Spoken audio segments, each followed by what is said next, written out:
안녕하십니까. 오늘은 사순절 14번째 날로 모여 말씀을 묵상합니다. 비도 오고 또 기록적인 그런 추위가 올 거라고 해서 새벽 기도를 안 모이기로 했는데 오늘은 날 일기예보에 꼼빡 속았습니다. 어쨌든 오늘 하루 편안하게 지내시길 바라고요. 오늘 말씀은 로마서 6장 15절부터 23절까지입니다.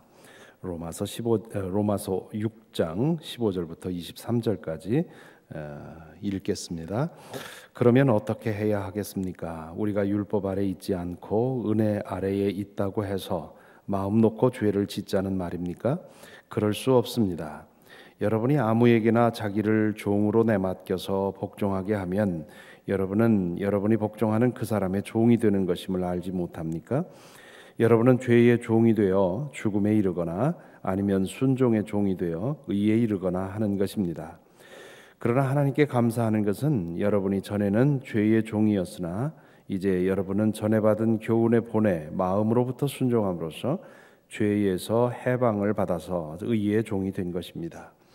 여러분의 이해력이 미약함으로 내가 사람의 방식으로 말하겠습니다.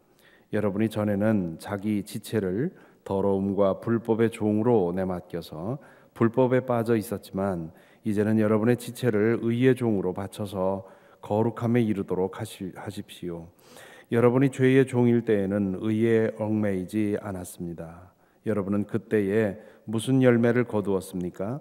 이제 와서 여러분이 그러한 생활을 부끄러워하지만은 그러한 생활의 마지막은 죽음입니다. 이제 여러분은 죄에서 해방을 받고 하나님의 종이 되어서 거룩함에 이르는 삶의 열매를 맺고 있습니다. 그 마지막은 영원한 생명입니다. 죄의 삭은 죽음이요 하나님의 선물은 우리 주 예수 그리스도 안에서 누리는 영원한 생명입니다.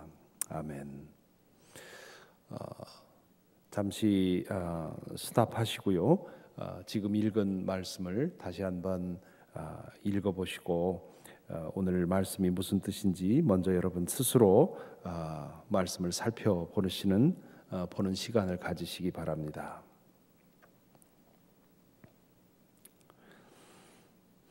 여기서 사도는 다시금 독자가 가질 법한 그런 질문을 던지지요. 15절에 보면 그러면 어떻게 해야 하겠습니까? 우리가 율법 아래에 있지 않고 은혜 아래에 있다고 해서 마음 놓고 죄를 짓자는 말입니까? 그럴 수 없습니다. 이 질문은 죄를 탐하는 인간의 욕심에서 나오는 질문입니다. 동시에 당시의 바울의 복음을 이렇게 왜곡해서 비난하는 사람들이 있었습니다. 특별히 유대적인 전통을 버리지 못하고 있던 사람들이 바울이 전하는 복음을 무법의 복음이라 비난했지요. 사도는 그 사실을 염두에 두고 이런 질문을 던집니다. 그럴 수 없습니다 라는 표현은 사도가 자주 사용하는 관용구 메게노이토의 번역입니다. 어림 반푼 업치도 없다 그런 뜻이지요. 그러면서 사도는 계속해서 왜 그렇지 않은지를 설명을 합니다. 16절부터 18절 다시 읽겠습니다. 여러분이 아무에게나 자기를 종으로 내맡겨서 복종하게 하면 여러분은 여러분이 복종하는 그 사람의 종이 되는 것임을 알지 못합니까? 여러분은 죄의 종이 되어 죽음에 이르거나 아니면 순종의 종이 되어 의에 이르거나 하는 것입니다. 그러나 하나님께 감사하는 것은 여러분이 전에는 죄의 종이었으나 이제 여러분은 전에 받은 교훈의 본에 마음으로부터 순종함으로써 죄에서 해방을 받아서 의의 종이 된 것입니다. 사도는 여기서 인간은 누구에겐가 예속될 수밖에 없는 존재임을 암시합니다. 인간은 스스로 있는 자가 아닙니다. 피조물이지요. 스스로 있는 자가 아니라 있게 해주는 존재가 있기 때문에 존재하는 사람들입니다. 우리가 피조물이라는 말은 독립적인 존재가 아니라는 뜻입니다. 창조주에게 의존하는 존재입니다. 그렇기 때문에 절대적인 독립이란 인간에게 가능한 옵션이 아닙니다. 누구에겐가 혹은 무엇에겐가 의존하고 예속될 수밖에 없는 존재인 것입니다. 인간은 원래 하나님에게 예속되어서 그분을 의지하고 그 안에서 자유를 누리며 살도록 지어졌습니다. 하지만 하나님에게 등지고 홀로 살기를 선택을 했지요. 그 선택은 하나님 아닌 다른 것에 자신을 종으로 내어주는 선택이었습니다. 하나님은 당신을 의지하는 인간에게 자유를 주시지만 하나님 외에 다른 모든 것은 인간을 노예로 만듭니다. 그러므로 믿는 사람은 자신이 누구에게 예속된 존재인지를 기억해야 합니다. 예수 그리스도를 믿는 사람들은 다시금 하나님에게 돌아가 하나님의 자녀로 회복된 존재입니다. 과거에는 하나님을 떠나 죄의 종으로 살았습니다. 사탄은 하나님을 떠난 사람의 욕망과 세상의 물질을 조종해서 인간을 죄의 노예로 결박합니다. 죄의 종이 되면 그 마지막은 죽음이지요. 살아가는 동안에 맛보는 죽음, 목숨을 다하고 맞게 되는 죽음, 그리고 하나님에게서 영원히 떨어져 나가는 죽음이 죄의 종이 결국 맞게 되는 운명인 것입니다. 예수 그리스도를 주님으로 영접하고 세례를 받아 의롭다 하심을 얻는다는 말은 사탄과 죄의 결박에서 해방되어서 하나님의 자녀로 회복된다는 뜻입니다. 16절에 보면 믿음의 사람은 순종의 종이고 18절에 보면 의의 종이라고 되어 있습니다. 아담으로부터 시작하여 모든 인류에게 전염된 원죄는 불순종의 죄입니다. 하나님을 떠남으로 인해서 인간은 불순종의 종, 즉 하나님의 뜻을 거역하는 사탄의 종이 되었습니다. 예수 그리스도를 믿는 사람은 하나님의 자녀로 회복되어 그분의 뜻을 찾고 그 뜻을 행하기를 기뻐합니다. 그렇기에 믿는 사람은 순종의 종입니다. 하나님의 뜻에 대한 불순종은 죄를 낳고 순종은 의를 낳습니다. 그래서 믿는 사람은 또한 의의 종이기도 합니다. 사도는 그들이 전해받은 교훈의 본에 대해서 말하지요. 17절에 전해받은 교훈의 본. 당시에 처음 복음을 받아들인 사람에게 전수된 생활 지침들이 있었습니다. 은혜의 복음은 새로운 율법을 제시하지 않습니다. 믿는 사람들은 하나님의 자녀로 회복되어서 하나님과의 사랑의 관계 속에서 그때그때 하나님의 뜻을 찾아 행동합니다. 하지만 처음 믿는 사람들은 이것이 매우 어렵습니다. 그래서 기본적인 안내가 필요하지요. 그런 안내를 통해서 하나님의 뜻을 분별하고 능력을 키워가는 것입니다. 사도는 종이라는 은유를 계속 다음과 같이 연장하여 설명을 하고 있습니다. 19절부터 21절입니다. 여러분의 이해력이 미약함으로 내가 사람의 방식으로 말하겠습니다. 여러분이 전에는 자기 지체를 더러움과 불법의 종으로 내맡겨서 불법에 빠져 있었지만 이제는 여러분의 지체를 의의 종으로 바쳐서 거룩함에 이르도록 하십시오. 여러분이 죄의 종일 때에는 의에 얽매이지 않았습니다. 여러분은 그때에 무슨 열매를 거두었습니까? 이제 와서 여러분이 그러한 생활을 부끄러워하지만은 그러한 생활의 마지막은 죽음입니다. 여기 19절에 사람의 방식이라 그렇게 말하는데 우리식으로 말하면 비근한 예라 그렇게 바꿔 쓸 수 있습니다. 사도는 지금 노예 제도를 예로 사용을 하고 있지요. 바울 사도가 노예 제도를 자주 예로 사용했다고 해서 사도가 노예 제도를 옹호한 것처럼 해석하는 사람들도 있었습니다. 그렇지 않습니다. 다만 복음의 진리를 설명하는 도구로 사용할 뿐이지요.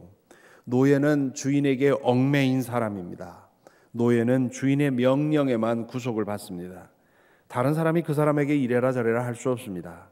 또한 한 노예의 운명은 그가 섬기는 주인에 따라 달라지게 되어 있지요. 하나님을 등지면 사탄의 노예가 됩니다. 사탄의 노예가 되는 것은 곧 죄의 노예가 되는 것이지요. 이 단락에서 사도는 죄라는 말을 두 가지로 사용을 합니다. 하나는 우리가 행하는 불순종의 행위를 의미하지요. 19절에 나온 표현을 사용한다면 더러움과 불법입니다. 다른 하나는 죄를 짓게 하는 영적인 세력을 말합니다. 죄의 종이라는 말은 우리를 죄에 얽어매는 영적 세력이 있음을 의미합니다. 앞에서 말했듯이 인간은 피조물이어서 누구에겐가 혹은 어떤 힘엔가에 예속되지 않을 수 없습니다. 절대 독립이란 인간에게 불가능합니다. 다만 우리를 자유하게 하는 존재 하나님에게 예속되느냐, 우리를 속박하는 존재 사탄에게 예속되느냐의 선택만 있을 뿐입니다. 불행하게도 우리 인간의 타락한 마음은 하나님에게 예속되는 것을 노예됨이라고 느끼고요, 사탄에게 자기를 내어주는 것을 자유함이라고 느낍니다.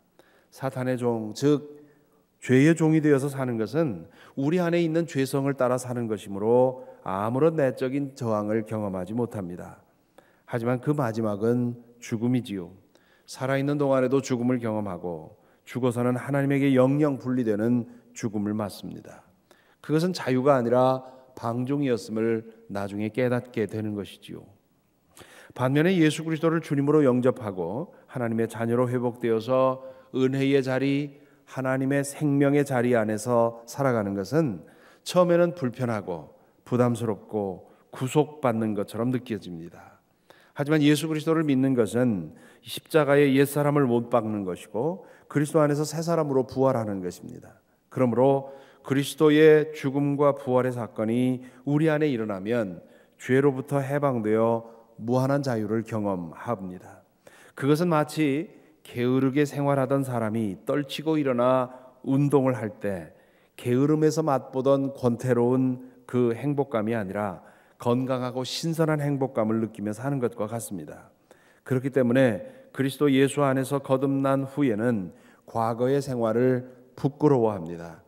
이제는 의의 종으로 자신을 바쳐서 거룩함에 이르도록 노력하게 되지요. 그래서 이렇게 지금까지 쓴 내용에 근거해서 사도는 결론적으로 믿는 사람의 존재 상태가 어떤지를 다음과 같이 말합니다. 22절부터 23절, 이제 여러분은 죄에서 해방을 받고 하나님의 종이 되어서 거룩함에 이르는 삶의 열매를 맺고 있습니다. 그 마지막은 영원한 생명입니다. 죄의 삭은 죽음이요, 하나님의 선물은 우리 주 예수 그리스도 안에서 누리는 영원한 생명입니다. 믿는 사람은 죄에서 해방된 사람들입니다. 죄의 세력, 즉 사탄의 노예 상태로부터 벗어났다는 뜻입니다. 우리를 사탄의 힘으로부터 풀어낼 수 있는 힘은 오직 하나님에게만 있습니다. 그러므로 사탄에게서 풀려나는 즉시 우리는 하나님의 종이 되는 것이지요. 사실은 하나님의 자녀가 된다라고 말해야 옳습니다. 다만 앞에서 죄의 종이라는 말을 사용했기 때문에 그것과 대칭을 이루기 위해서 하나님의 종이라고 표현을 한 것이지요. 사탄의 힘에서 해방되자마자 우리는 하나님의 힘에 예속됩니다. 예수 그리스도를 주님으로 영접할 때 통치권이 바뀌지요. 죄의 힘에서 해방되어서 하나님의 거룩한 사랑 안에 머물러 살게 됩니다. 그렇기 때문에 거룩한 삶의 열매를 맺으며 살아가게 되지요. 여기서 사도는 현재형을 사용합니다. 거룩한 삶의 열매를 맺게 될 것이다 라고 말하지 않고 맺고 있다 라고 말합니다. 믿는 순간 통치권은 완전히 바뀌지만 통치권이 바뀐 결과는 즉각 드러나지는 않습니다. 하지만 미미하게 거룩한 삶의 열매는 즉시로 맺히기 시작을 합니다. 그것을 인정해야 합니다. 눈에 보이는 변화가 없어도 이미 속에서는 거룩한 능력이 움직이고 있음을 인정해야 되는 것이지요. 이른 봄에 나뭇가지가 죽은 것처럼 보여도 그 안에서는 열매를 맺으려는 움직임이 시작되고 있는 것과 마찬가지입니다. 우리가 섬기는 그것이 우리의 운명을 결정합니다. 영원하신 하나님을 선택해서 그분의 사랑 안에 거하면 이 땅에서 거룩한 열매를 맺다가 마침내 영원한 생명을 이루게 되지요. 그 생명이 어떤 것인지 우리는 알지 못합니다. 태아의 생명과 태어난 아기의 생명처럼 연속성은 있지만 질적으로 다른 생명이지요. 물속에 사는 애벌레의 생명과 나중에 나비가 되었을 때의 생명은 같지만 다른 생명입니다. 그 생명을 사도는 영원한 생명 혹은 새 생명이라고 혹은 하나님의 생명이라고 표현을 합니다. 반면 하나님을 떠나기로 선택하면 사탄의 영향권 안에 들어가게 됩니다. 그렇게 되면 죄는 우리를 속박하게 되어서 더러움과 불법을 행하며 살다가 죽음에 이릅니다. 육신적인 죽음과 같지만 그러나 또 다른 그런 죽음, 하나님으로부터의 영원한 분리를 의미하는 것이지요. 이 6장의 말씀을 묵상하다 보면 이런 질문이 들 수 있습니다. 내가 예수 그리스도를 주님으로 영접한 지가 얼마인데 나는 아직도 죄의 노예입니다. 사도에 의하면 믿는 사람은 마치 당장 이미 죄에 대해서 죽고 죄의 세력으로부터 해방된 것처럼 말하는데 나에게는 왜 아직도 그런 일이 일어나지 않았습니까? 얼마 전에 세례를 받은 자매께서 저에게 나는 세례를 받으면 금방 달라지는 줄 알았습니다. 그런데 아무것도 변하지 않은 것 같습니다. 그렇게 말씀하는 것을 들었습니다. 이 질문은 한마디로 대답하기가 어렵습니다. 왜냐하면 질문하는 사람의 믿음의 상태가 다양할 수 있기 때문입니다. 어떤 사람은 예수 그리스도를 영접했다고는 하지만 형식적인 단계에서 끝났을 수 있습니다. 진실로 자신을 주님께 맡기고 매일매일 주님과 함께 동행하는 삶이 뒤따르지 않을 경우를 말하는 것이지요. 예수 그리스도를 주님으로 영접했다면 이 단락에서 사도가 사용한 비유처럼 자신의 삶에 대한 소유권과 지배권을 주님께 매일같이 내드려야 옳습니다. 그렇다면 매일의 삶 속에서 자신의 뜻이 아니라 주님의 뜻을 찾고 그 뜻에 순종하며 살아갈 것입니다. 그런 믿음이 없이는 죄로부터의 해방은 단순한 수사가 되고 마는 것이지요. 반면에 진실로 예수 그리스도를 주님으로 영접하고 매일 자신의 모든 주권을 주님께 맡기고 살아가는 그런 진정한 믿음의 삶을 살아가고 있는 경우에는 이런 고민이 좀 덜할 것입니다. 하지만 그런 사람에게도 이와 같은 질문이 절실할 때가 있습니다. 왜냐하면 믿음은 관계이기 때문에 믿음이 깊어지기도 하고 얕아지기도 하고 강해지기도 하고 약해지기도 합니다. 또한 우리는 여전히 육신을 입고 살아가는 존재이기 때문에 죄의 유혹을 마주해야 하고 또 때로는 죄의 유혹에 넘어지기도 합니다. 그럴 때마다 나는 정말 해방되었는가? 나는 정말 죄에 대해서 죽은 몸인가? 이렇게 질문하게 되지요. 이런 사람은 두 가지 사실을 기억해야 합니다. 첫째는 죄의 유혹에 넘어지는 것이 죄의 노예됨은 아니라는 사실을 기억할 필요가 있습니다. 죄의 노예는 죄에서 벗어날 능력이 없습니다. 하나님의 자녀들은 때로 죄의 유혹에 넘어지지만 그 상태에 머물러 있지 않습니다. 자신의 죄를 깨닫고 털고 일어납니다. 십자가 앞에 나아가서 절실하게 진실하게 회개하고 그 죄를 해결한 다음 다시금 거룩한 삶에 거룩한 열매를 맺으며 살아가게 됩니다. 죄에 넘어졌을 때 나는 아직도 죄에서 해방되지 못한 존재인가? 라고 의심하게 만드는 것이 바로 사탄의 계략입니다. 사탄의 본질은 속이는 자입니다. 그 속임수에 속지 말아야 합니다. 둘째는 죄의 세력으로부터의 완전한 해방은 하나님 나라에 이를 때, 즉 새하늘과 새 땅에서 그리스도의 부활에 완전히 참여할 때 이루어집니다. 우리는 육신을 가지고 이 땅에서 사는 동안 우리는 이미와 아직 아니, already and not yet 이라고 하는 이 긴장 속에 살고 있습니다. 우리의 옛사람은 죄에 대해서 이미 사망 선고를 받았지만 그러나 아직은 가쁜 숨으로 생명을 이어가고 있는 것이고 사탄은 어떻게든 우리를 유혹해서 넘어지게 만들려 하고 있습니다. 그렇기 때문에 앞에서 사도가 강조한 것처럼 믿음 안에서 우리에게 일어난 영적인 변화들을 끊임없이 기억하고 상기하고 믿고 선언하고 고백해야 합니다. 영적인 진실에 대해 우리는 모두 고질적인 건망증을 앓고 있습니다. 그러므로 이 건망증을 해결하고 이 진실을 잊지 않도록 늘 힘써 살면 그러면 우리 안에서 거룩한 열매가 더 많이 맺힐 것이고 죄로부터 해방된 그런 해방의 기쁨을 맛보게 될 것입니다. 이 은혜가 오늘도 여러분 속에 있게 되기를 바랍니다. 이제 기도하겠습니다. 오늘의 말씀을 잠시 묵상하십시다. 여러분은 이 문제에 대해서 어떤 상태에 있습니까? 이미 내가 죄에 대해서 죽은 몸이고 죄의 세력으로부터 해방되었다고 하는데 전혀 그런 해방감을 못 느낍니까? 아직도 죄 속에 있는 것이 더 자유롭고 하나님의 뜻을 따라 사는 것이 더 불편합니까? 그렇다면 내가 진실로 예수 그리스도를 주님으로 영접했는지, 매일매일 주님을 주님으로 섬기고 살아가고 있는지, 나의 소유권과 지배권을 주님께 맡기고 살아가고 있는지 우리 스스로를 돌아보아야 할 것입니다. 그렇게 살고 있지만 때때로 죄의 유혹에 넘어질 때마다 영적인 비참함을 느끼면서 내가 이것밖에 안 되나, 나는 아직 멀었는가 하는 그런 절망감에 빠질 때가 있습니까? 그렇다면 그것이 사탄의 속임수임을 아시고요. 그리고는 십자가 앞에 나와 여러분의 그 문제를 해결하고, 그리고 새 능력을 받아서 그리고 새롭게 거룩한 열매를 맺으며 살아감으로 인해서 점점 더 죄로부터의 그 신선한 해방감, 거룩한 해방감을 누리며 살 수 있게 되기를 바랍니다. 이 문제를 위해서 기도하시면 좋겠고요.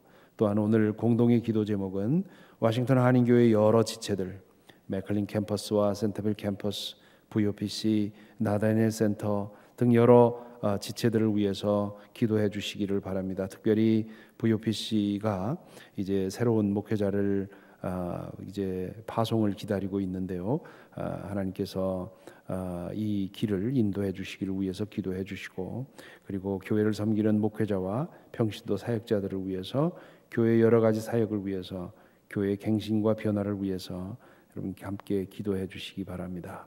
오늘 하루도 평안 속에서 하나님과 함께 지내는 하루가 되기를 바랍니다. 감사합니다.